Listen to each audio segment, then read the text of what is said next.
الحمد لله الذي زين النبيين بحبيبه المصطفى ومن على المؤمنين بنبيه المجتبى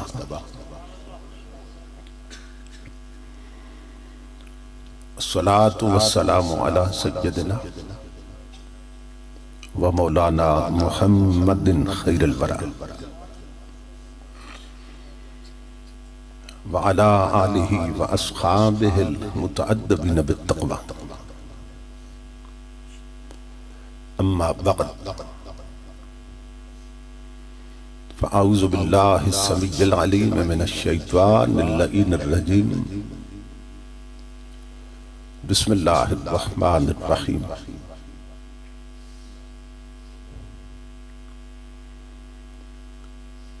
لا اقسم بهذا البلد وانت حل بهذا البلد سبحان الله سبحان الله ما شاء الله صدق الله مولانا العظيم ان الله وملائكته يصلون على النبي يا ايها الذين امنوا صلوا عليه وسلموا تسليما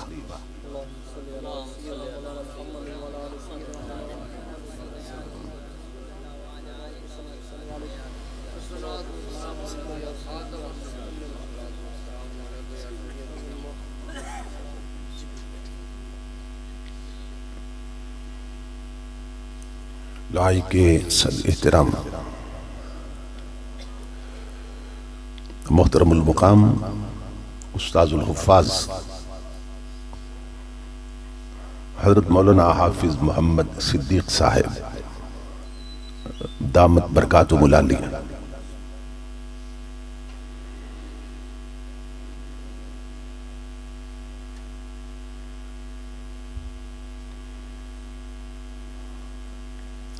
برادر عزیز، نقیب مجلس،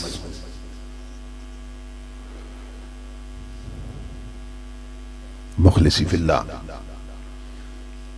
زینت القراء حضرت مولانا قاری محمد رمضان قادری صاحب دامت برکاتہم القدسیہ،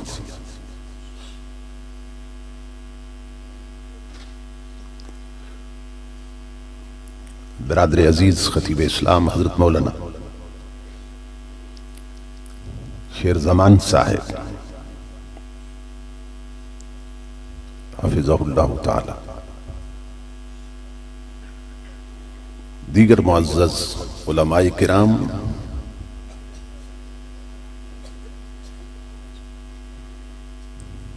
اور محترم حاضرین و سامعین، اللہ رب العزت کا لاکھ لاکھ شکر ہے کہ جس نے اپنی توفیق خاص سے آپ کو اور مجھے اپنی پاک بارگاہ میں حاضری کا شرف عطا کیا اور اپنا اور اپنے پاک بندوں کا ذکر پاک سننے اور سنانے کی توفیق عطا فرمائی۔ اس عظیم الشان، عظیم المقاصد اور کثیر البرکات پروگرام کے انعقاد پر میں آپ تمام حضرات کی خدمت میں بالعموم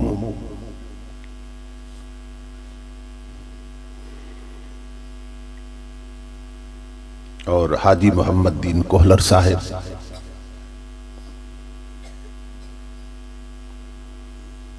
اور ان کے جملہ رفقا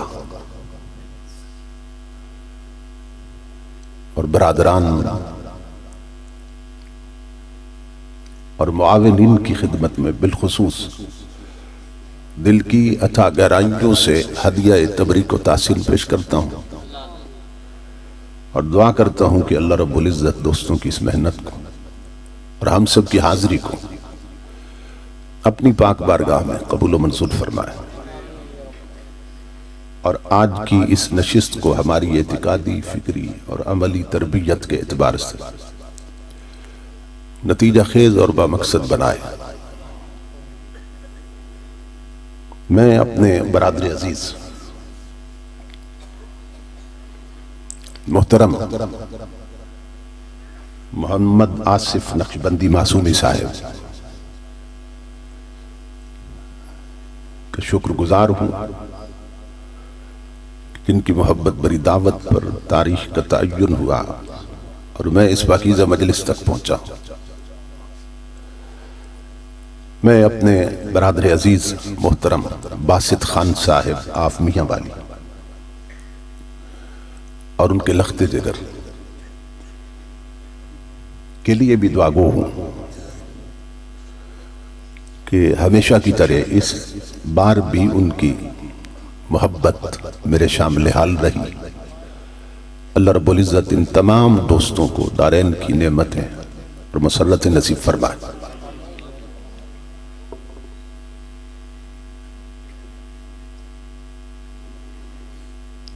برادر محترم جناب حبیب الرحمن صاحب نے اس محبت سے نوازا، اس پر بھی میں دعا گو۔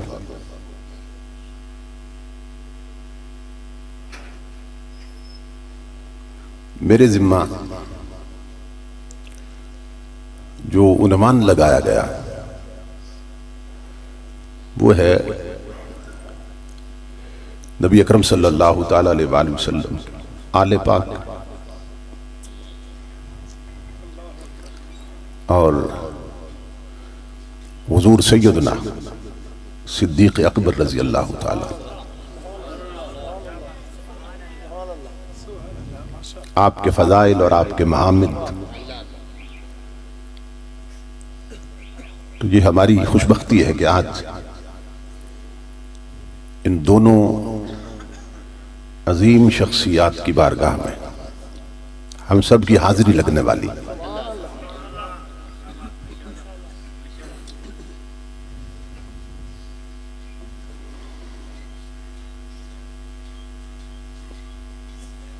یہ دور بڑے فتنوں کا دور ہے۔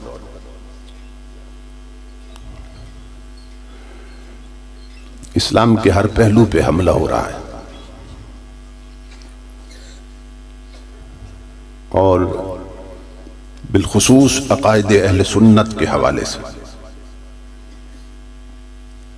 اور جو ہمارے مسلمات ہیں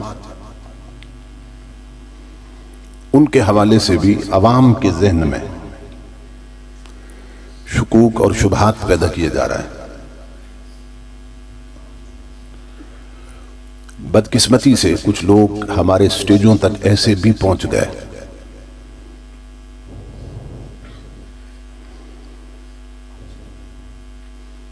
کہ جو خطیب یا امام بننے کی بجائے خادم مسجد ہونے کی بھی اہلیت نہیں رکھتے تھے۔ انہوں نے بھانت بھانت کی بولیاں بولنا شروع کر دی، اور بزرگوں نے اور اکابرین نے جو لکیریں کھینچی تھیں کہ انہیں کراس نہیں کرنا، ان حدوں سے آگے نہیں نکلنا، وہ بدبخت ان تمام حدود کو پھاند گئے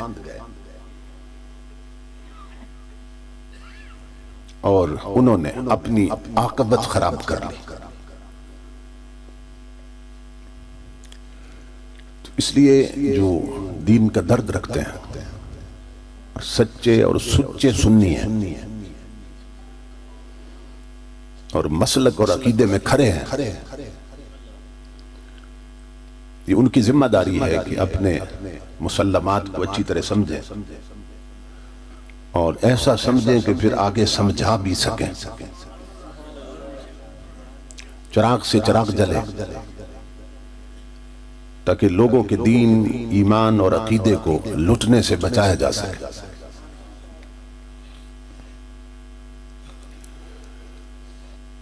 جب ہم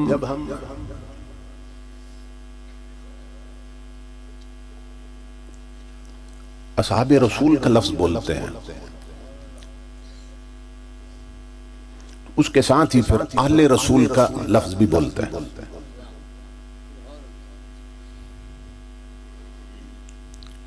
تو یہ اچھی طرح سمجھ لیں کہ جب ہم کہتے ہیں نا اصحاب رسول اور آل رسول، تو جس زمانے کے اصحاب تھے نا، پھر بات بھی اسی زمانے کی آل کی ہو رہی ہوتی ہے.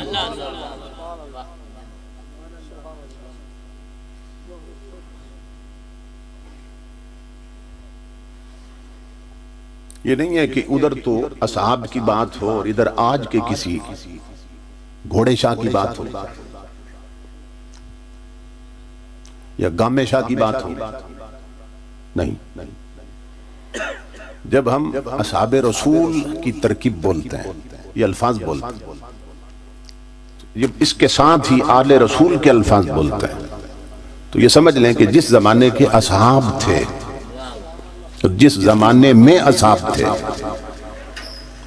اسی زمانے کی آل اور اسی زمانے کے اہل بیت مراد ہوتے ہیں.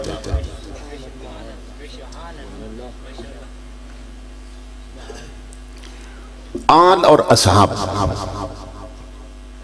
آل و اصحاب، اصحاب و آل، جو بھی ترکیب بنا لیں.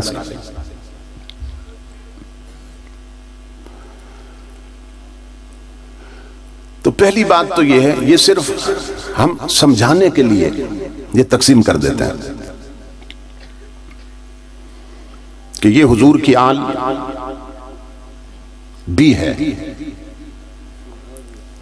اور یہ حضور کے اصحاب.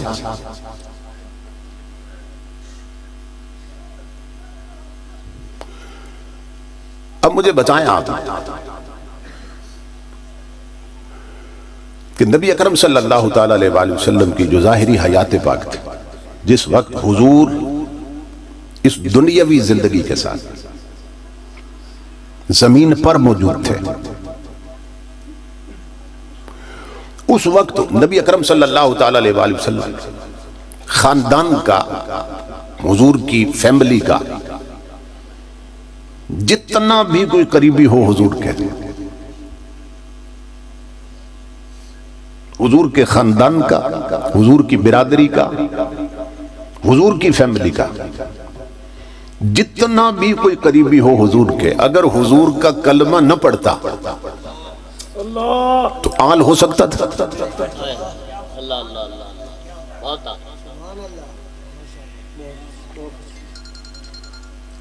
اس دور میں، جس دور میں صحابی تھے، جتنا بھی کوئی حضور کے قریبی ہوتا، جتنا بھی تعلق ہوتا حضور کے ساتھ، اگر حضور کو نبی نہ مانتا، رسول نہ مانتا، آپ کا کلمہ نہ پڑھتا، تو کیا وہ آل ہو سکتا؟ نہیں ہو سکتا. اب اس پر میں مثال دے رہا ہوں، نہیں ہو سکتا. حضرت امیر حمزہ رضی اللہ تعالیٰ اور حضرت عباس، یہ دونوں رضی اللہ تعالیٰ، یہ دونوں حضور کے سگے چچا ہیں. حضرت امیر حمزہ بھی اور حضرت عباس بھی یہ حضور کے سگے چچا ہیں، اور ابو لہب بھی حضور کا سگا چچا ہے.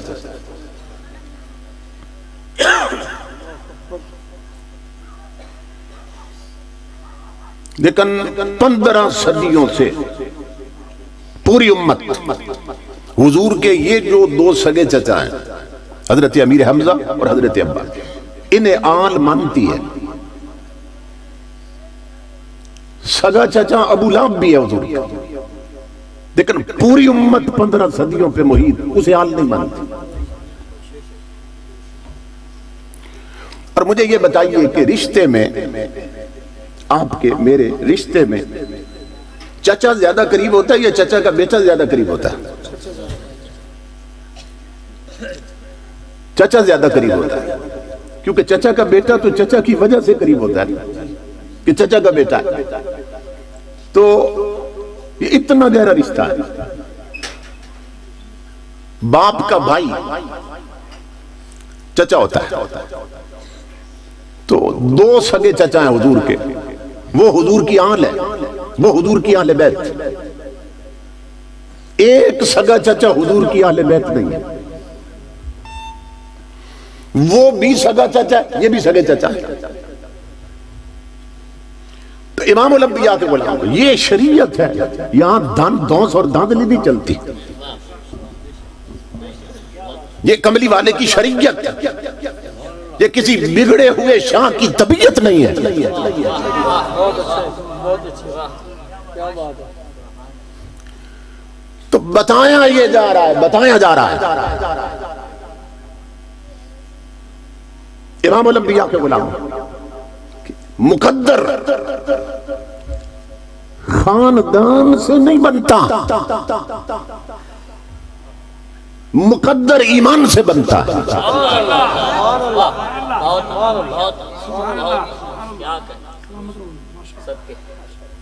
سگے چچا حضور کتنا قریبی رشتہ ہے، دو آل ہیں اور تیسرا آل نہیں۔ آج نہ کئی شاہ شجرے اٹھائے پھرتے ہیں، عقیدے بگڑ چکے ہیں، بد مذہب ہو چکے ہیں، کتے پال رکھے ہیں، گھوڑے پال رکھے ہیں، لٹ رکھی ہے، وانگ پہن رکھی ہے، بھنگ پیتے ہیں، نماز نہیں پڑھتے اور شجرے اٹھائے پھرتے ہیں۔ دیکھو نا ہم حضور کی آل ہیں، دیکھو نا ہم شاہ ہیں، ہم سید ہیں، اور تو 15ویں صدی میں آیا ہے۔ اگر پیغمبر کا سگا چچا، پیغمبر کے والد کا سگا بھائی، اس کا اگر عقیدہ نبی سے نہ ملے تو وہ بھی آل نہیں ہوتا۔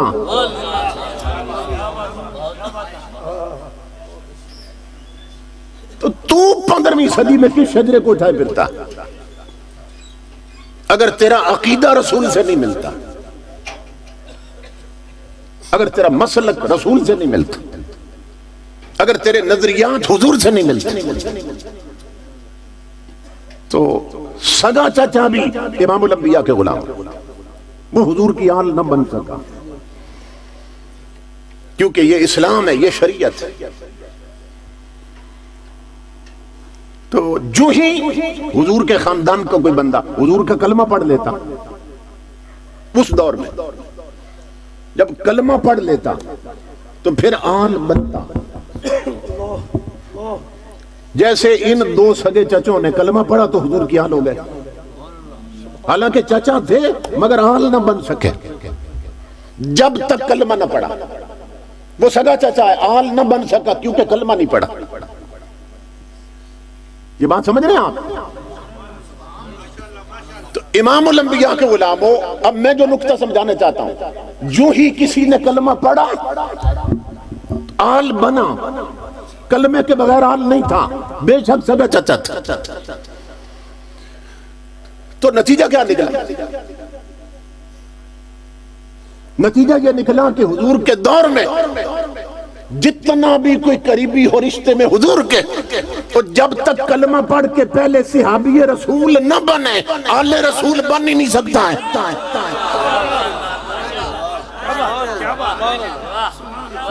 کیا کہنے کے ملاقات سے صدقے بات سمجھ رہے ہیں آپ میری؟ آل اور اصحاب میں نکھیڑے کر رہے ہیں۔ تاجدار کائنات کے ظاہری زمانے میں کوئی جتنا بھی قریبی ہو حضور کے رشتے میں، جتنا بھی نزدیک ہو نبی کو، جب تک کلمہ نہ پڑھے آل بن ہی نہیں سکتا، اور جو ہی کلمہ پڑھا وہ بنا صحابی۔ تو امام الانبیاء کے غلاموں، نتیجہ یہ نکلا کہ اس دور کا کوئی خاندان نبی کا اس وقت تک آل نہیں بن سکا جب تک پہلے صحابی رسول نہیں بنا۔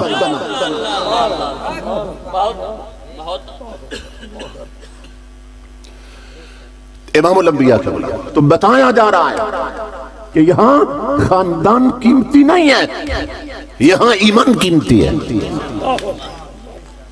ایمان قیمتی ہے۔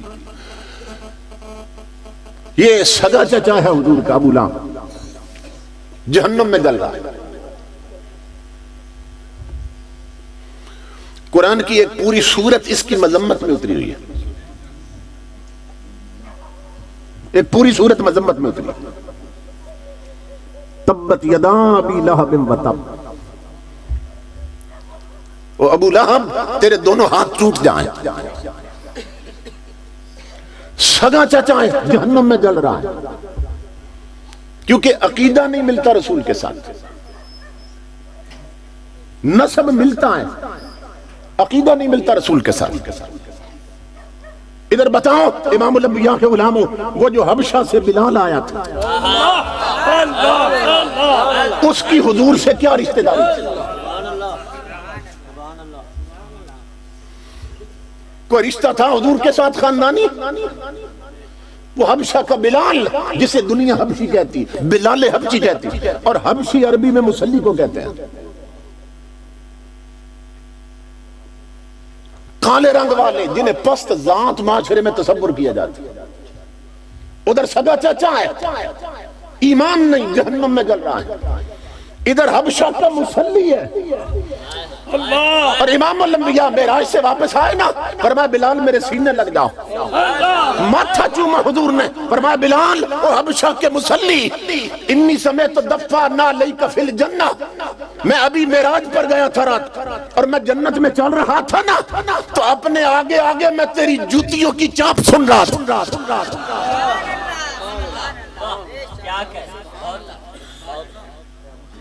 بات سمجھ آئی کوئی نہیں؟ نعرہ تکبیر، نعرہ رسالت، نعرہ حیدری، عقیدہ اہل سنت۔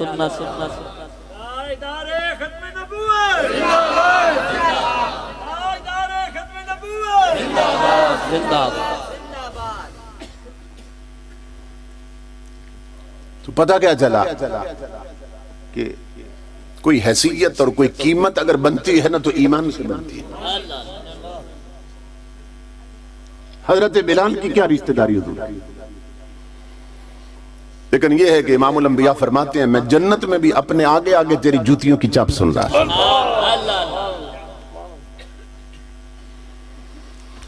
تو ہم اس آل کو مانتے، اس آل کو مانتے ہیں جس کا عقیدہ رسول سے ملتا ہو۔ قرآن پاک نے بھی ایک واقعہ بیان کیا، حضرت نوح علیہ السلام کا سگا بیٹا، یہ تو 15ویں صدی میں آیا ہے نا، وہ پہلی پشت میں سگا بیٹا، اس نے کلمہ نہیں پڑھا، اور جب سیلاب آیا تو وہ ڈوبنے لگا اور غرق ہونے لگا، تو حضرت نوح علیہ السلام پکار اٹھے، ان ابنی من اہلی، اننا بے شک ابنی یہ میرا بیٹا ہے۔ قرآن میں حضرت نوح علیہ السلام فرما رہے ان ابنی من اہلی، مولا یہ میرا بیٹا ہے جو ڈوب رہا ہے، من اہلی اور میری اہل بیت سے ہے۔ پیغمبر کہہ رہا ہے اللہ سے میرا بیٹا ہے، سگا بیٹا، اور میری اہل بیت سے، میری آل سے ہے، اور غرق ہو رہا ہے۔ تو اللہ نے یہ نہیں فرمایا نبی کی آل غرق نہیں ہو سکتی، یہ نہیں فرمایا نبی کا بیٹا غرق نہیں ہو سکتا، حالانکہ پہلی پشت میں ہے۔ امام الانبیاء کے غلام اللہ نے پلٹ کے کیا جواب دیا؟ انہوں نے دو نسبتوں کی بات کی تھی، ان نبنی مولا بے شک یہ میرا بیٹا ہے، من اہلی اور میری اہل بیت سے، میرا بیٹا ہے اور میری آل سے ہے، اور غرق ہو رہا ہے۔ اللہ رب العزت نے جو پلٹ کے جواب دیا نا وہ سنیے غور سے، فرمایا لیس من اہلک، اے میرے نبی نوح علیہ السلام یہ تیری آل سے نہیں ہے، انہو عمل غیر صالح، اس لیے کہ اس کے کرتوت اچھے نہیں ہیں،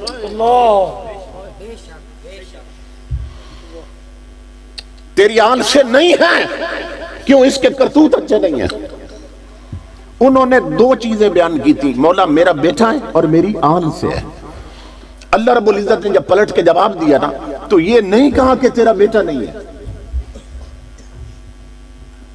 انہوں نے کہا تھا میرا بیٹا ہے اور میری آل سے ہے۔ تو اللہ نے جو جواب دیا یہ نہیں کہا تیرا بیٹا نہیں ہے، کیونکہ بیٹا تو ہے۔ انکار کس کا کیا؟ فرمایا بیٹا ہے، آل سے نہیں ہے۔ تو مولا جب بیٹا ہے تو آل سے کیوں نہیں ہے؟ فرمایا اس لیے آل سے نہیں کہ پیغمبر کی آل رہنے کے لیے اور آل ہونے کے لیے صرف اس کے ساتھ نسب کا ملنا ضروری نہیں ہے، عقیدے کا ملنا بھی ضروری ہے۔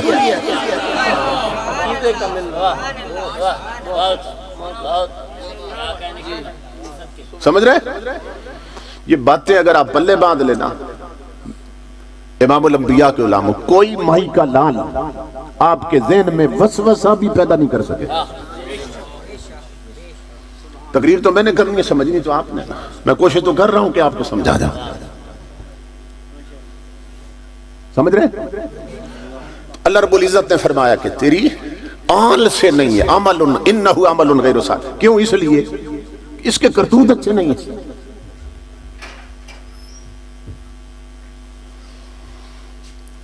اللہ اکبر۔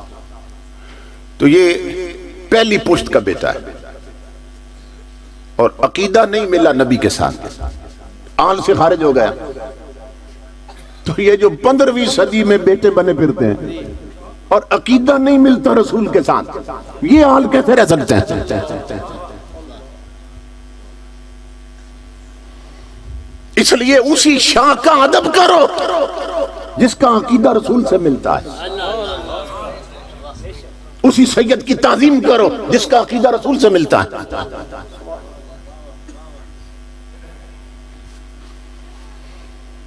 اللہ اکبر۔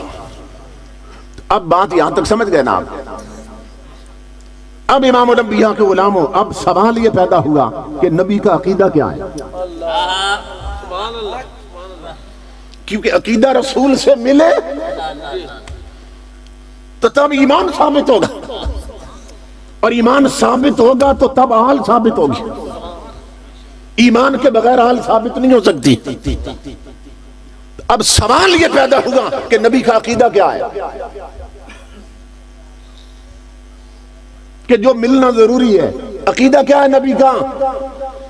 اس کی ساری تفصیلات تو نہیں، میں تو صرف متعلقہ بات لے رہا ہوں جو میرا عنوان ہے۔ اب سوال پیدا ہوا نبی کا عقیدہ کیا ہے؟ تو پیغمبر یہ عقیدہ دے گئے، امام الانبیاء نے فرمایا حب ابی بکر و شکرہ واجب علی کل مسلم۔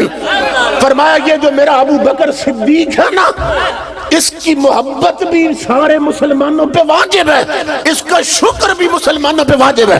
نعرہ تکبیر، نعرہ رسالت، نعرہ حیدری، شان سیدنا صدیق اکبر۔ کیا کہنے کی؟ یہ پیغمبر کا عقیدہ، اور ہمیں فرما گئے تاجدار کائنات حب ابی بکر و شکرہ واجب علی کل مسلم۔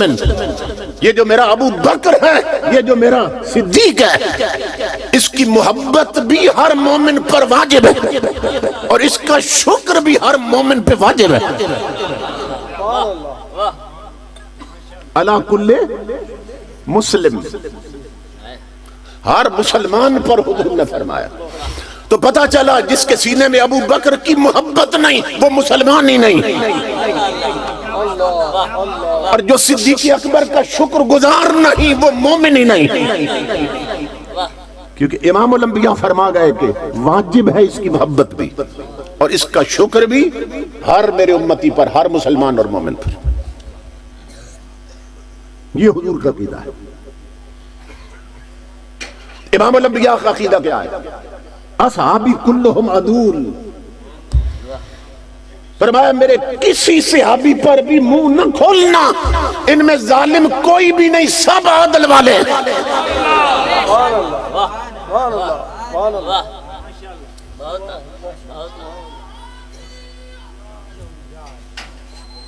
میرے کسی صحابی پہ منہ نہ کھولنا، اس لیے کہ ان میں ظالم کوئی بھی نہیں، سب عادل ہے، سب عدل والے۔ اور عدل والے کیوں ہیں؟ اس لیے کہ انہیں میں نے نہیں چنا اپنے لیے، انہیں میرے خدا نے چنا میرے لیے، انہیں میرے رب نے چنا میرے لیے۔ اب حدیث سنیے حضور صلی اللہ علیہ وسلم کی۔ امام الانبیاء نے فرمایا ان اللہ اختارنی اور وختار لی اصحابی،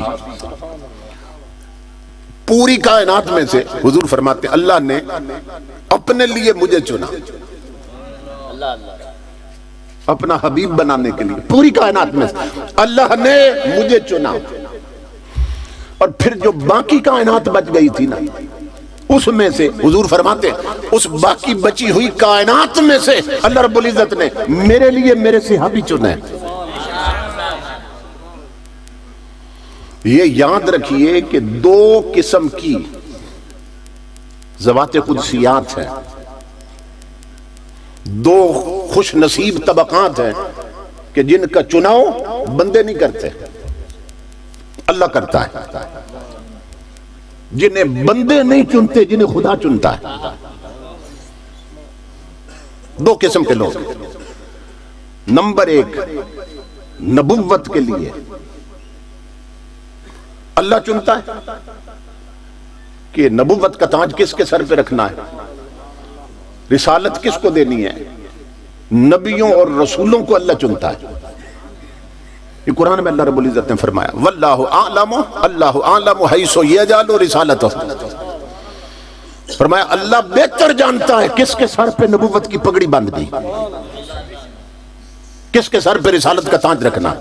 تو بتایا جا رہا ہے نبی ووٹوں سے نہیں بنتے نبی، اور نوٹوں سے بھی نبی نہیں بنتے، نبی خدا چنتا ہے۔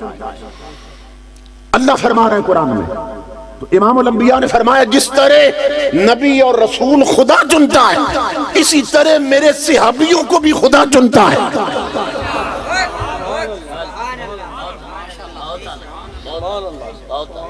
فرمایا میرے صحابیوں کو میرے خدا نے چنا، امام الانبیاء کے غلاموں۔ اب اگر کوئی کسی نبی پہ انگلی اٹھاتا ہے، وہ انگلی نبی پہ نہیں اٹھتی ہے، وہ اس پہ اٹھتی ہے جس نے انہیں چنا ہے۔ اور اسی طرح کوئی بدبخت اگر انگلی کسی صحابی پہ اٹھاتا ہے تو وہ انگلی صحابیوں پہ نہیں اٹھتی، وہ خدا پہ اٹھتی ہے کہ جس نے انہیں چنا ہے۔ امام الانبیاء بتا رہے ہیں نادان خود سوچ کہ جنہیں خدا نے چنا تو اس نے کتنے کھرے چنے ہوں گے، کتنے سچے چنے ہوں گے، کتنے سچے چنے ہوں گے۔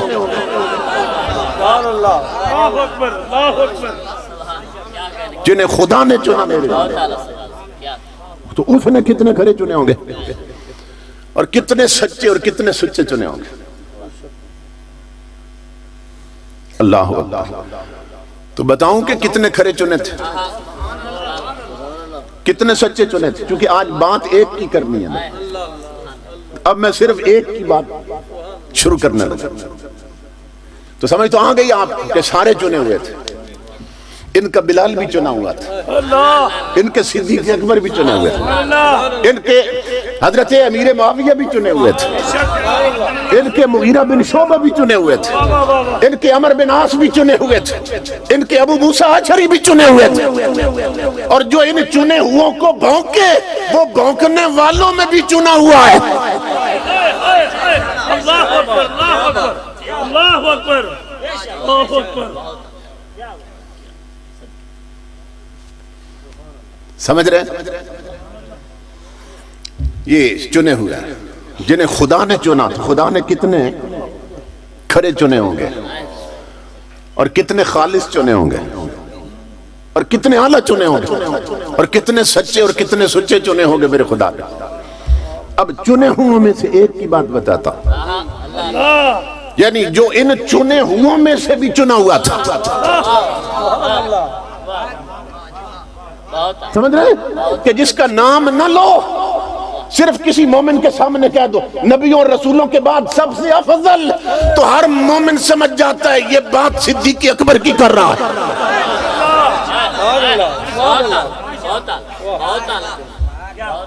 سمجھ رہے؟ صرف اتنا کہہ دو افضل الناس بعد الانبیاء والمرسلین، تو ہر حلالی سمجھ جاتا ہے یہ بات صدیق اکبر کی کر رہا ہے۔ سبحان اللہ۔ تو یہ تو چنے ہوں سے مل چنا ہوا ہے۔ جتنا کھرا تھا اتنا کھرا تھا امام الانبیاء کے غلام. ایک بار حضور صلی اللہ علیہ وسلم نے جبرائیل امین سے پوچھا, جبریل کون ہے؟ کہ صرف فرشتہ نہیں, فرشتوں کا سردار ہے جبریل, ہیڈ آف ملائکہ, نوریوں کا سردار جبریل, اور 600 پروں کا مالک جبریل, کہ جس کے ایک پر کی اتنی طاقت ہے کہ جب کسی زمین کے حصے کو تباہ کرنا ہوتا نا تو اللہ جبریل امین کو بھیجتا.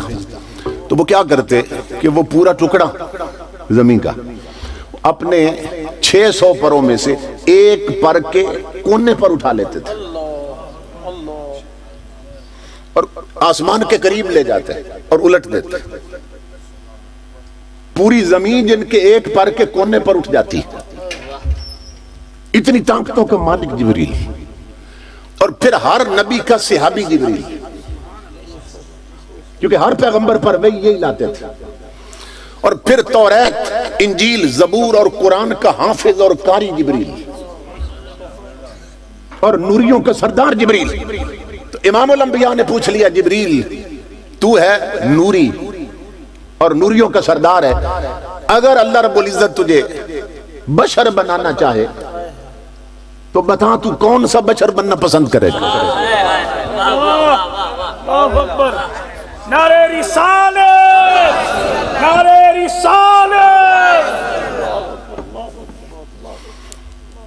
آقا فرما رہے ہیں جبریل تو نوریوں کا سردار ہے, اللہ تجھے بشر بنانا چاہے بتا کون سا بشر بننا پسند کرو گا؟ تو جبریل نے عرض کی, آقا تیری کنڈل والی زلفوں کی قسم میں تیرا یار ابو بکر صدیق بننا پسند کروں گا.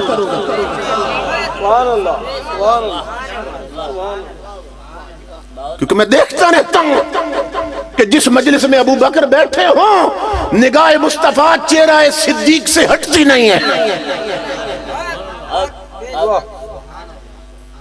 اور صدیق اکبر اتنا کھڑا ہے اور اتنا اونچا ہے کہ جبریل کی بھی طلب ہے اگر میں انسان بنوں تو صدیق اکبر جیسا بنوں, جس کی عظمتوں کو جبریل مانتا ہے. کوئی زمین پہ پھرنے والا ذلیل نہ مانے تو کیا فرق پڑتا ہے؟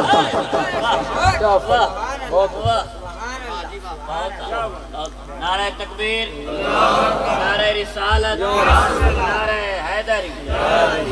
تاجدار ختم نبوت زندہ باد, زندہ باد. تاجدار ختم نبوت زندہ باد, زندہ باد. تاجدار ختم نبوت زندہ باد. لبیک لبیک لبیک یا رسول اللہ, لبیک لبیک لبیک یا رسول اللہ, لبیک لبیک لبیک یا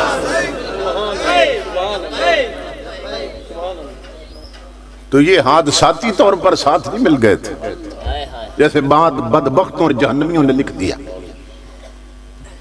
یہ تو اللہ رب العزت نے ازل میں چن لیے تھے محبوب کی سنگت کے لیے, انہیں تو چنا ہوا تھا یار کی سنگت کے لیے.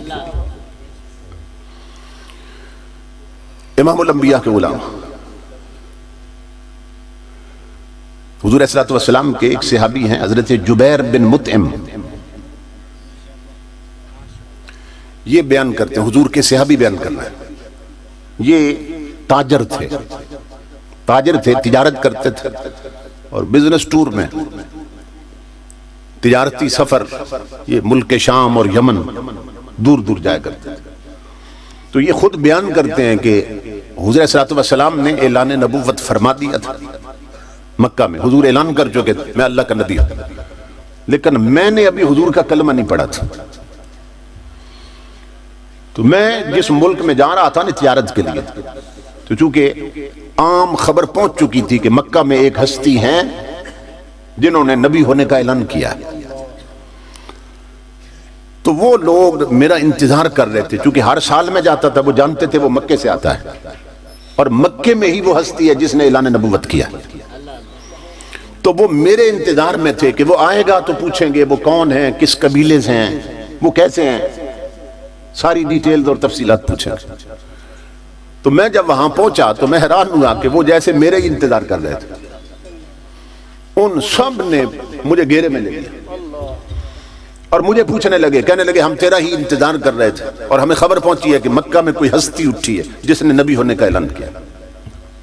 تو آیا مکے سے، تو مکے کا رہنے والا، تو بتا کہ کبھی اس ہستی کو دیکھا ہے تو نے؟ تو میں کہنے لگا، میں نے انہیں کہا کہ تم کیوں پوچھ رہے ہو؟ انہوں نے کہا تم سے تصدیق کرانی۔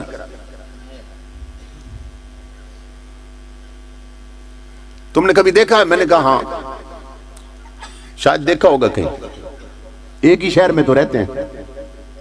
میں گول مول بات کر رہا تھا کہ یہ بھلا کیا کہتے ہیں؟ تو وہ مجھے کہنے لگے کہ اچھا اگر تو نے انہیں دیکھا ہے نا تو پھر آؤ ہمارے ساتھ، ہم تمہیں نبیوں کی تصویریں دکھاتے ہیں،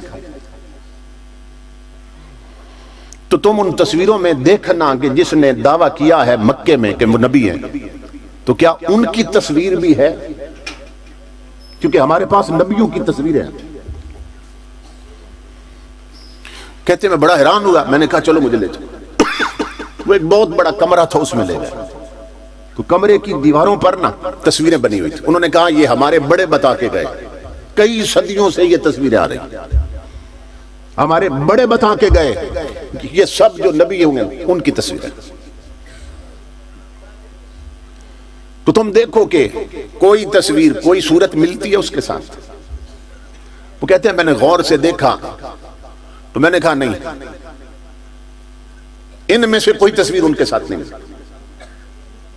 تو میں دل میں خوش بھی ہو گیا کہ اب میرے ہاتھ میں ایک دلیل آ گئی، میں مکے واپس جاؤں گا تو میں بتاؤں گا کہ میں نبیوں کی تصویریں دیکھ کے آیا ہوں اور ان کی تصویر نہیں ہے ان میں، اس لیے معاذ اللہ انہوں نے غلط دعویٰ کیا۔ کلمہ جو نہیں پڑھا تھا ابھی، کہتے دل میں نا میں سوچ رہا تھا کہ بات ختم ہو گئی، تو وہ کہنے لگے نہیں ابھی ایک کمرے میں اور بھی تصویر ہے۔ میں پھر چونک گیا، میں نے کہا ادھر لے چلو، تو وہ لے گئے مجھے، وہاں بھی دیکھا تو نہیں نظر آئی۔ میں نے کہا اب بات ختم ہو گئی۔ وہ کہنے لگے نہیں ایک آخری کمرہ بھی ہے، ادھر آؤ۔ وہ میرے بازو پکڑ کے وہاں لے گئے۔ جو ہی میں کمرے میں داخل ہوا، سامنے دیوار پر چہرہ مصطفیٰ چمک رہا تھا۔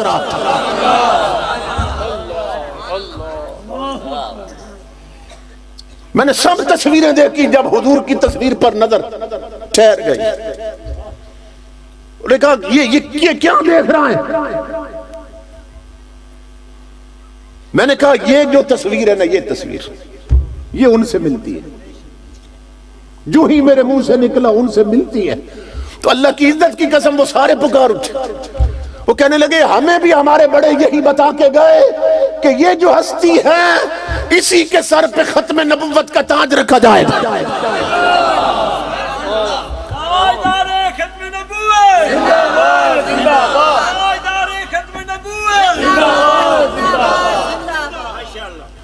یہی نبی آخر الزمان ہمارے بڑے ہمیں بتا کے گئے، اور تو نے بھی تصدیق کر دی۔ جبیر کہتے ہیں میں نے ابھی کلمہ نہیں پڑھا تھا، میں نے غور کیا تو باقی نبیوں کی الگ الگ تصویریں تھیں، وہ تنہا دکھائے گئے تھے، لیکن امام الانبیاء کی جو تصویر بنی تھی نا، ادھر تو حضور کی نظر آ رہی تھی، ادھر حضور کے قدموں میں کوئی بیٹھا ہوا دکھایا گیا تھا۔ سمجھ رہے؟ اس کی پشت نظر آ رہی تھی تصویر میں، کیونکہ اس کا رخ تھا حضور کی طرف، چہرہ حضور کی طرف تھا۔ وہ کہتے ہیں جبیر کہتے ہیں میں نے دل میں سوال کیا کہ ذرا یہ بھی تو پوچھو کہ باقی نبی اکیلے ہیں اور محمد عربی کی یہ تصویر یہ تنہا نہیں ہے، یہ قدموں میں کوئی بندہ بٹھایا گیا، تو بتاؤ تمہارے بڑوں نے یہ بتایا کہ اوپر وہ ہیں، تو یہ قدموں میں کون بیٹھا ہے؟ تو یہ بھی کچھ بتایا؟ تو کہتے ہیں اللہ کی عزت کی قسم وہ سارے پکار اٹھے، سن ہمارے بڑے بتا کے گئے کہ یہ سامنے تخت پر محمد عربی بیٹھے ہیں اور قدموں میں ان کا پہلا خلیفہ صدیق اکبر بیٹھا ہے۔ نعرہ تکبیر، نعرہ رسالت، نعرہ حیدری، گلی گلی نگر نگر، ابو دونوں ہاتھوں کو بلند کر کے ابو بکر پاک کا نعرہ لگائیں، گلی گلی نگر نگر، گلی گلی نگر نگر، گلی گلی نگر نگر، تاجدار صداقت، تاجدار صداقت۔ سمجھ رہے ہیں؟ یہ ہاتھ ساتھی طور پہ نہیں ساتھ ملے تھے، اللہ رب العزت نے انہیں چنا ہی یار کی سنگت کے لیے تھے۔ یہ تو ازل سے سلسلے آ رہے تھے کہ اللہ نے انہیں چنا ہی محبوب کی صحبت کے لیے تھے، محبوب کی سنگت کے لیے تھے۔ اللہ اکبر۔ پھر سیدنا صدیق اکبر رضی اللہ تعالیٰ یہ خود بھی تجارت کرتے تھے، اور بچپن میں ان کی دوستی حضور کے ساتھ تھی،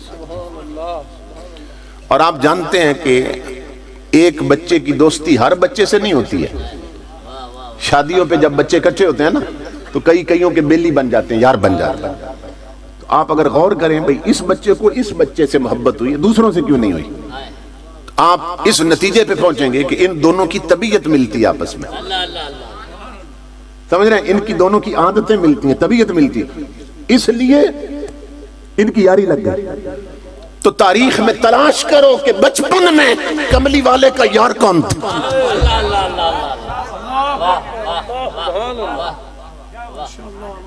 تاجدار کائنات نے بچپن میں یاری کے لیے کس کو چنا؟ وہ صدیق اکبر تھا۔ کیوں؟ اس لیے کہ مصطفیٰ اور صدیق اکبر کی طبیعت ملتی تھی، اور طبیعت کیوں ملتی تھی؟ کہ رب نے اسے چنا ہی یار کے لیے تھا۔ تو صدیق اکبر بھی جب جوان ہوئے تو آپ نے بھی تجارت شروع کی۔ اب سیدنا صدیق اکبر ملک شام میں گئے تجارت کے لیے۔ ابھی حضور نے اعلان نبوت نہیں کیا تھا، جب مکے سے نکلے تھے نا حضور نے ابھی اعلان نہیں کیا تھا، لیکن جب یہ وہاں چلے گئے تو بعد میں حضور نے اعلان کیا۔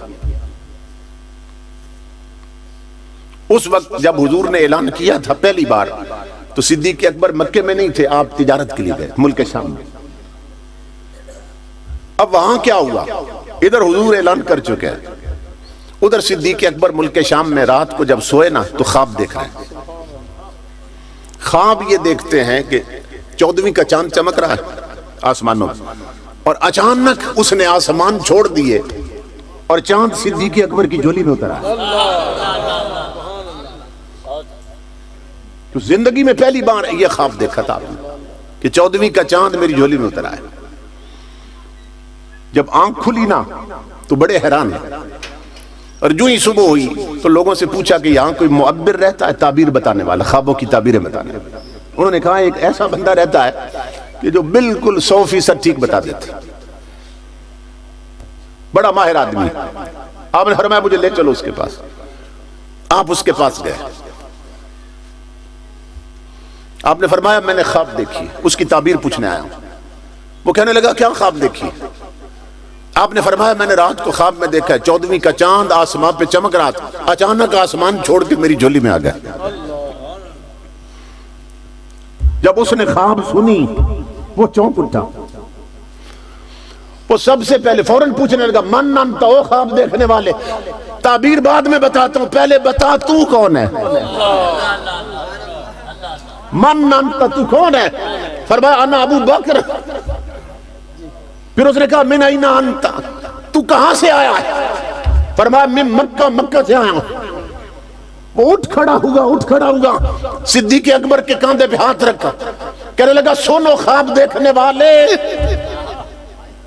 سن خواب دیکھنے والے، ان صدق اللہ رؤیاک وَيَبَسُ نَبِيًّا فِي قَوْمِكَ تَكُونُ لَهُ وَزِيرًا فِي حَيَاتِهِ وَخَلِيفَتَهُ مِن بَعْدِ وَفَاتِهِ۔ وہ ملک شام میں تعبیر بتا رہا ہے، کہنے لگا یہ خواب دیکھنے والے تیری تعبیر یہ ہے کہ تیری قوم میں ایک نبی آنے والا ہے، اس کی زندگی میں تو اس کا وزیر بن جائے گا، اس کی وفات کے بعد تو اس کا خلیفہ بن جائے گا۔ سبحان اللہ، سبحان اللہ۔ سیدنا صدیق اکبر حیران ہے۔ جب پلٹ کے مکہ پہنچے نا تو لوگوں نے بتایا کہ تیرے یار نے تو نبی ہونے کا اعلان کر دیا، تو ابو بکر تیرے یار نے اعلان کر دیا۔ وہ صرف تیرا یار نہیں، وہ رب کا بھی محبوب، وہ خدا کا سچا نبی، اعلان کر دیا حضور نے۔ صدیق اکبر سیدھے حضور کے پاس پہنچے اور جا کے پوچھا آقا آپ نے اعلان کیا، فرمایا ہاں ابو بکر میں رب کا سچا نبی ہوں، ختم نبوت کا تاج ہے میرے سر پہ۔ امام الانبیاء نے جب یہ بتایا تو صدیق اکبر نے عرض کیا آقا جتنے نبی آئے تھے اللہ نے انہیں کوئی نہ کوئی نشانی دی تھی، آپ بھی کوئی نشانی لائے، کوئی نہ کوئی معجزہ دیا تھا، آپ بھی کوئی معجزہ لائے؟ امام الانبیاء مسکرائے فرمایا ارو یلتی رأیت فی الشام، کیا یہ وہ نشانی کم ہے جو ملک شام میں دیکھ کے آئے ہو؟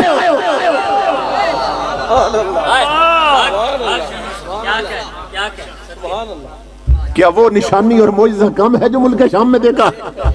یہ سن کر حضرت ابو بکر پر راشا ہوا تاری کہ پیغمبر تو رکھتا ہے دلوں کی بھی خبرداری۔ خیال آیا کہ یہ تو نیک و بد پہچان جاتے ہیں اور محمد آدمی کے دل کی باتیں جان جاتے ہیں۔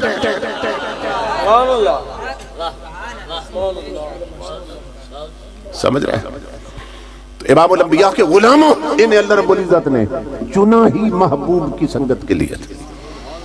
اور کیسا چنا کہ جب حضور اس زمین پر تھے تب بھی حضور کے ساتھ تھے، اور جب حضور زمین میں ہے تب بھی حضور کے ساتھ ہے، روزے میں ساتھ لیتے ہوں۔ اللہ اکبر، روزے میں بھی حضور کے ساتھ لیتے ہوں۔ سنیو اپنے مقدر پہ ناز کرو کہ امام الانبیاء زندگی بھر مدینہ پاک میں رہے سنیوں میں، مدینہ میں سب سنی رہتے تھے، تمہارا میرے نبی زندگی بھر رہا سنیوں میں، اور جب دنیا سے گیا تو گیا بھی سنیوں میں، سمجھ رہے ہیں؟ اور جب دفن ہوا تو گھر بھی سنیوں کا،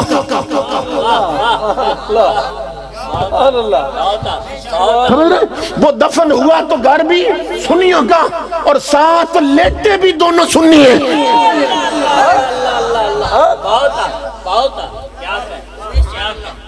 وہ رہے سنیوں میں، وہ گئے سنیوں میں، وہ لیٹے سنیوں کے گھر میں، ساتھ سنی لیٹے، اور اللہ کی عزت کی قسم وہ قیامت کو اٹھیں گے بھی سنیوں میں۔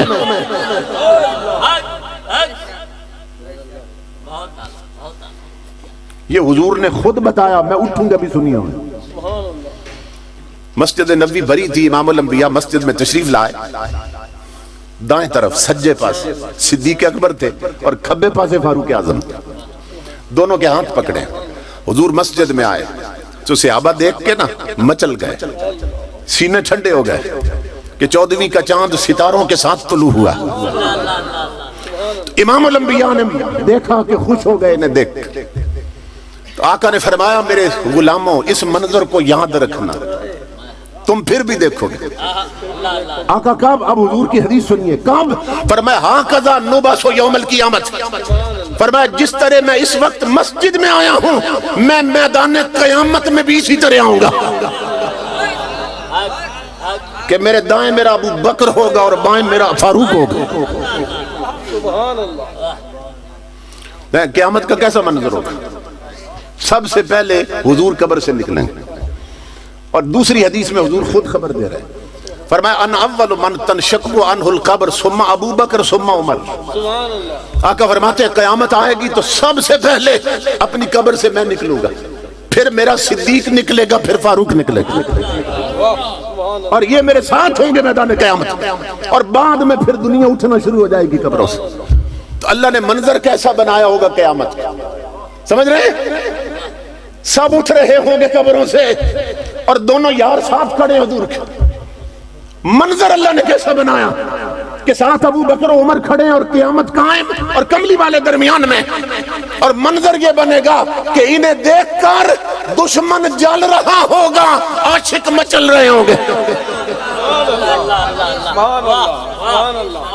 کہ زندگی بھر جن کے ذکر کیے، جن کو سلامی دی، جن کی یاد میں جلسے منائے تھے، آج بھی وہ حضور کے ساتھ کھڑے ہیں۔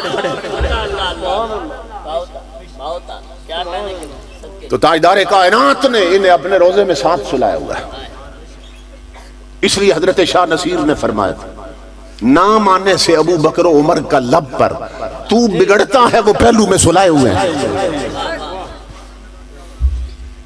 انہوں نے انہیں ساتھ سلا رکھا ہے، ساتھ سوئے ہوئے. امام الانبیاء کے غلام. اب جس روزے میں سو رہے ہیں، اب دیکھو نا ان کا حال دیکھو، تعلق کیسا حضور کے ساتھ بنا. آپ سے کوئی پوچھے آپ کا پتہ کیا ہے، یہ میرے عزیز بھائی ہیں محترم عبد المجید بوروی صاحب. اب ان سے کوئی پوچھے جی آپ کا ایڈریس کیا ہے، پتہ کیا ہے، آپ کو ملنے آنا ہے آمنے میاں والے، تو یہ اپنا محلہ بتائیں گے، ضلع بتائیں گے، تحصیل بتائیں گے. اسی طرح پتہ ہوتا ہے. آپ میرا پوچھیں گے میں اپنا بتاؤں گا، شہروں میں گلی نمبر بھی بتا دیں گے. کبھی آنکھیں بند کر کے نہ تنہائی میں بیٹھ کر ابو بکر و عمر سے ان کا پتہ پوچھو. اے نبی کے یارو ہم تمہیں ملنا چاہتے ہیں، تم کہاں ملو گے، تم اپنا پتہ تو بتاؤ. تو گنبد خضرا سے آواز آ رہی ہے، نادان جب سے کملی والے سے لگے ہیں ہم نے اپنے پتہ ہی کو نہیں رکھا، ہم نے اپنا پتہ ہی یار کے پتہ میں گم کر دیا. سبحان اللہ سبحان اللہ. اب ہمارا الگ پتہ پوچھنے کی ضرورت نہیں ہے، تو گنبد خضرا پوچھ کے آ جانا، ایک ہی مکان میں تینوں ملیں گے. سبحان اللہ سبحان اللہ سبحان اللہ سبحان اللہ. انہوں نے تو ایسی یاری لگائی ہے کہ وہ دنیا میں بھی ساتھ تھے، قبر میں بھی ساتھ، حشر میں بھی ساتھ تھے. وہ اس روزے میں لیتے ہیں جس کی شان یہ ہے، جس کی شان یہ ہے. امام الانبیاء فرماتے ہیں من زارہ قبری وجبت لہو شفاعتی، من زارہ قبری وجبت لہو الجنہ، من زارہ قبری فلہ الجنہ. 3 حدیث. امام الانبیاء فرماتے ہیں جس نے میرے امتی نے کسی بھی زمانے میں آگے میری قبر کی زیارت کر لی وہ جنتی ہو گئے. سبحان اللہ سبحان اللہ. اس پر جنت واجب ہو گئی. اب آپ جانتے ہیں کہ حدیث میں تو خوشخبری ہے جس نے میری قبر مبارک کی زیارت کر لی. اب جب ہم جاتے ہیں نا مدینہ پاک تو حضور صلی اللہ علیہ وسلم کی جالیاں نظر آتی ہیں، اور زیادہ غور سے دیکھیں تو اندر سے بعض دفعہ پردے بھی تھوڑے نظر آ جاتے ہیں، لیکن قبر مبارک تو نظر نہیں آتی. جب باہر سے گنبد خضرا نظر آتا ہے تو حضور نے خوشخبری دی تھی کہ جس نے میری قبر کی زیارت کی نا اس پر جنت واجب ہو گئی. اب سوال یہ پیدا ہوا کہ جب سے یہ سعودی عرب بنا ہے، یہ جس کو آپ سعودی عرب کہتے ہیں نا، یہ 1924 میں بنا ہے سعودی عرب. پہلے اس کو سعودی عرب نہیں کہتے تھے، پہلے اس کو عرب شریف کہتے تھے، حجاز مقدس عرب شریف. تو 1924 میں جب وہاں سعود خاندان کی حکومت آئی، سعود بن عبدالعزیز جب یہ حکمران بنانا تو اس کی وجہ سے، اس کے نام کی وجہ سے پھر اس کو سعودی عرب کہنے لگ گئے.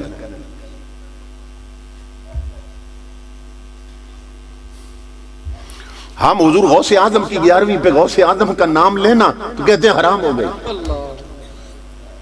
تو انہوں نے پورے عرب کو حرام کر رکھا، سعودی عرب کہہ کر، سعود کا عرب. اب عقیدے ان کے بگڑ چکے. یہ اس لیے بات بتا رہا ہوں کہ جو فوجی جاتے ہیں نا وہاں، کوئی 6 مہینے لگاتا ہے، کوئی سال لگا کے آتا ہے، یا کوئی نوکری کرتا ہے وہاں مکہ میں جا کے، تو واپس آ کے نا وہ جاہل لوگ پھر سنیوں کو تبلیغ شروع کر دیتے کہ دیکھو نا جی دین تو وہاں سے نکلا ہے، تو وہاں تو انگوٹھے نہیں چومتے، وہاں تو میلاد نہیں مناتے، تو تم کیوں مناتے ہو؟ وہاں تو قبروں پہ چادریں نہیں چڑھاتے، تم کیوں چڑھاتے ہو؟ تو یہ انگوٹھے نہ چومنا، یہ میلاد نہ منانا، یہ قبروں پہ چادریں نہ چڑھانا اور حاضری نہ دینا، یہ 1924 کے بعد شروع ہوا ہے، جب سے وہاں وہابیت آئی ہے. پہلے صرف عرب شریف تھا کہ 1924 سے جب سے ان کی حکومت آئی ہے، ان کا عقیدہ ہے کہ قبر پر گنبد بنانا حرام، قبر پر روزہ بنانا حرام. اور یہ بد مذہب بعد میں آیا 1924 میں، اور گنبد خضرا پہلے کا بنا ہوا ہے 1924 سے، روزے پہ گنبد 1924 سے پہلے کا بنا، پڑھ اس کی تاریخ تو گنبد خضرا آج بھی دنیا کو بتا رہا ہے بد مذہب بعد میں آئے ہیں، سنی پہلے تھے۔ سبحان اللہ، سبحان اللہ، سبحان اللہ، سبحان اللہ، کیا بات ہے۔ بات سمجھ آ رہی ہے آپ کو؟ یہ بعد میں پیدا ہوئے، بعد کی پیداوار ہے، پہلے اہل سنت۔ تو امام الانبیاء کے علماء جب یہ بد مذہب آئے، انہوں نے کیا کیا؟ انہوں نے نا قبر مبارک چھپا دی۔ پوری مسجد میں کتنے بلب لگے مسجد نبی میں، لیکن حجرہ مبارک کے اندر ظالموں نے کوئی بلب نہیں لگایا، بد مذہب۔ پھر چھت سے لے کر زمین تک چادریں پردے تن دیے، پھر آگے جالیاں ہیں، جالیوں کے بعد لوگ سلام پڑھتے، تو قبر مبارک تو نظر نہیں آتی نا۔ اب علماء کے لیے یہ سوال پیدا ہوا کہ حضور نے بشارت دی تھی، خوشخبری کہ جو قبر کی زیارت کریں گے وہ جنتی ہو جائیں گے۔ اب قبر کی زیارت تو ہو نہیں سکتی کیونکہ پردے ہیں اور آگے جالیاں ہیں اور اندر اندھیرا بھی ہے، اب کیا بنے گا؟ تو علماء نے لکھا کہ سنی قبر نہ بھی دیکھے نا تب بھی یہی اجر ملتا ہے، اس لیے کہ وہ مدینے جاتا ہی حضور کے لیے۔ انما الاعمال بالنیات، انٹینشن پہ اجر ملتا ہے، یہ قانون شریعت۔ تو سنی تو گیا ہی حضور کے لیے، اللہ فرماتا ہے تو جس نیت سے آیا تھا وہی اجر دوں گا تجھے۔ تو علماء لکھتے ہیں کہ اگر وہ آج قبر نہ بھی دیکھ سکے، صرف جالیاں دیکھ لے تب بھی جنتی ہے، صرف گنبد دیکھ لے تب بھی جنتی ہے، صرف پردے نظر آ جائیں وہ تب بھی جنتی ہے۔ اب نقطہ سمجھ گئے آپ؟ تو امام الانبیاء کے علماء، اب خود سوچو ہم جیسے گناہگار لوگ 15ویں صدی ہے، صرف جا کر جالیوں کو دیکھ لیں تو جنتی ہو جائیں، صرف گنبد کو دیکھ لیں مدینہ جا کر تو جنتی ہو جائیں۔ اور 15ویں صدی میں جس روزے کو تکنے والے جنتی ہیں، وہ 15 صدیوں سے اندر لیٹنے والے کیا بنے ہوں گے؟ اللہ اللہ اللہ، نعرہ تکبیر، نعرہ رسالت، نعرہ حیدری، تاجدار ختم نبوت، تاجدار ختم نبوت، لبیک لبیک لبیک یا رسول اللہ، لبیک لبیک لبیک یا رسول اللہ، لبیک لبیک لبیک یا رسول اللہ، لبیک لبیک لبیک لبیک یا رسول اللہ۔ سبحان اللہ، قربت رسول زندہ باد۔ بات سمجھ آئی آپ؟ تو وہ جو 15 صدیوں سے اندر ساتھ لیتے ہیں وہ کیا بنے ہوگا؟ ان کا مقام کیا بنا ہوگا؟ امام الانبیاء کے علماء یہ وہ ہستیاں ہیں جنہیں اللہ رب العزت نے یار کی سنگت کے لیے چنا تھا، اور امام الانبیاء نے بطور خاص ایک حدیث میں 4 یاروں کا ذکر کیا۔ یہ 4 یار سے بھی کئیوں کو بڑی مار پڑتی ہے۔ 4 یاروں کا ذکر کیا حضور نے حدیث پاک میں، حدیث پڑھتا ہوں۔ امام الانبیاء نے فرمایا ان اللہ افترض علیکم حب ابی بکر و عمر و عثمان و علی سبحان اللہ، سبحان اللہ، کما افترض علیکم الصلاۃ والزکاۃ والصوم والحج۔ امام الانبیاء نے اس حدیث میں اسلام کے 4 رکن ادھر رکھے، 4 یار ادھر رکھے، ادھر نماز روزہ حج اور زکاة رکھی حضور نے، ادھر ابو بکر عمر عثمان و علی کو رکھا، اور آقا نے اعلان کیا اپنی امت میں، فرمایا میری امتیوں سنو، اللہ رب العزت نے جس طرح میری امت پر نماز روزہ حج اور زکاة فرض کر دی ہے، اسی طرح میرے 4 یاروں کی محبت بھی فرض کر دی ہے۔ سبحان اللہ، سبحان اللہ، یہ حدیث رسول ان اللہ افترض علیکم حب ابی بکر و عمر و عثمان و علی رضی اللہ تعالی۔ اللہ نے ان 4 یاروں کی محبت فرض کر دی جس طرح نماز روزہ حج اور زکاة فرض کر دی۔ اب حضور کا علم دیکھیے، بات یہاں ختم نہیں کی حضور نے۔ امام الانبیاء جانتے تھے ایک وقت آئے گا بعض بدبخت لوگ 3 والے ہو جائیں گے، کچھ 1 والے ہو جائیں گے۔ جو ایک والے ہوں گے وہ تین پر منہ کھولیں گے، جو تین والے بنیں گے وہ ایک پر منہ کھولیں گے۔ تو امام الانبیاء خبردار کر کے گئے، فرمایا سنو جنہیں میں نے اکٹھا کیا ہے، فمن ابغض واحدا منہم، امام الانبیاء نے فرمایا جو ان میرے چار میں سے کسی ایک سے بھی بغض رکھے، کسی ایک سے بھی نفرت کرے، دشمنی رکھے، چار میں سے کسی ایک سے بغض رکھے، امام الانبیاء نے فرمایا لم یقبل اللہ لہ صلاۃ ولا زکاۃ ولا صوما ولا حجا۔ امام الانبیاء نے فرمایا جو چار میں سے کسی ایک سے دشمنی اور بغض رکھے اس کی زندگی بھر کی نمازیں بھی مردود ہیں، حج بھی مردود ہیں، اس کے زندگی بھر کے روزے بھی مردود ہیں، زندگی بھر کی زکات بھی مردود۔ یہ حضور فرماتے ہیں یہ ہر شے مردود ہو گئی، کیوں؟ اس لیے کہ وہ خود مردود ہے، جو ان چار میں سے کسی ایک سے بغض رکھے اور دشمنی رکھے وہ خود مردود۔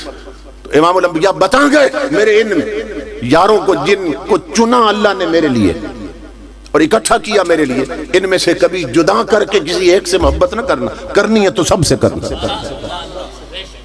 اگر تم نے جدا کر کے کسی سے محبت کی تو وہ محبت بھی رد ہو جائے گی۔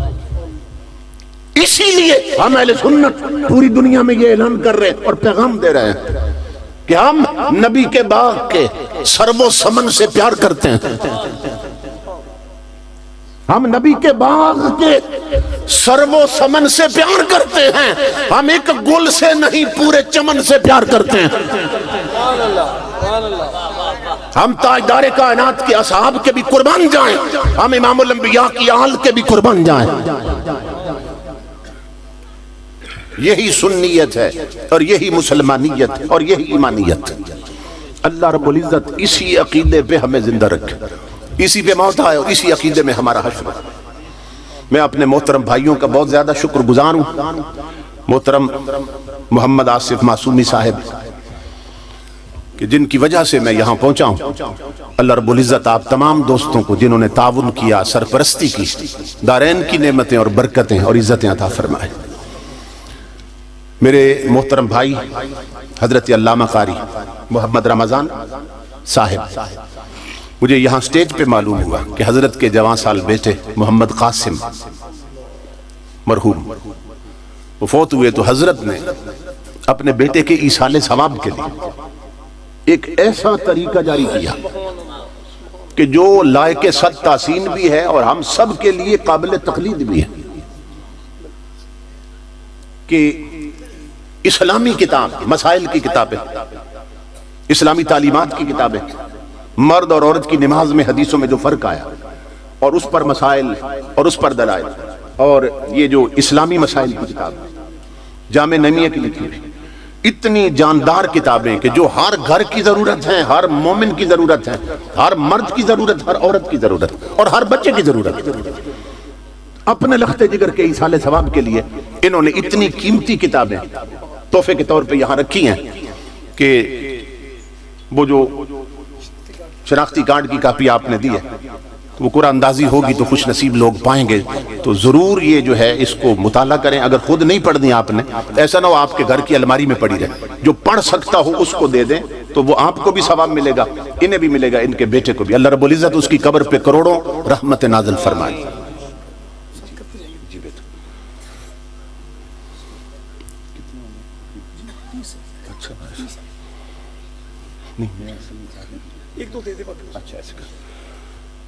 یہ محترم خضر حیات صاحب ہیں، والد کا نام ہے محمد خان، وہ یہاں بیٹھے ہوں تو آگے تشریف لائیں۔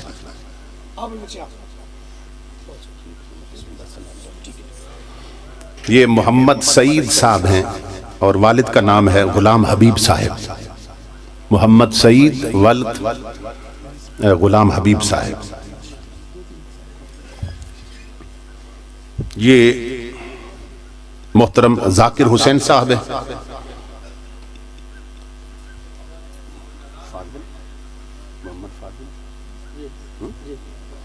اور والد کا نام محمد ذاکر حسین صاحب ہیں اور والد کا نام محمد فاضل صاحب کے بیٹے۔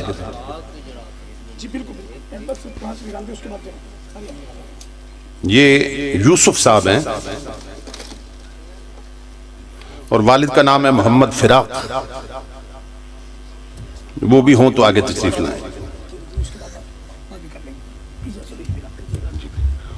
یہ محمد عثمان صاحب ہیں اور والد کا نام ہے حافظ محمد خان صاحب. محمد عثمان ولد حافظ محمد خان صاحب. یہ بھی تشریف لائیں. جی کہاں ہے؟ عثمان کون ہے بھائی؟ آپ کیسے دکھا رہے؟ محمد عثمان. اور اچھا ماشاء اللہ 5 قبلہ قاری سے خود نکالیں گے، اس کے بعد باقی نا. ماشاءاللہ ماشاءاللہ. مبارک ہو جی. بہت بہت تمام احباب اپنی جگہ پہ تشریف رکھیں. جن کو کتاب مل جائے وہ بھی جگہ پہ تشریف رکھیں. محمد کافی فراق صاحب لنگر کا اہتمام کیا گیا ہے آپ لوگوں کے لیے. تمام احباب لنگر کھا کر جائیے گا. نہیں بیٹے اچھا ایک دو سب بس پھر ہوتی ہے. یہ ذاکر حسین صاحب ہیں محمد فاضل صاحب کے بیٹے. وہ آئیں. اور محمد سعید صاحب ولد غلام حبیب صاحب. یہ جی یہ خضر حیات صاحب ہیں ولد محمد خان صاحب. جی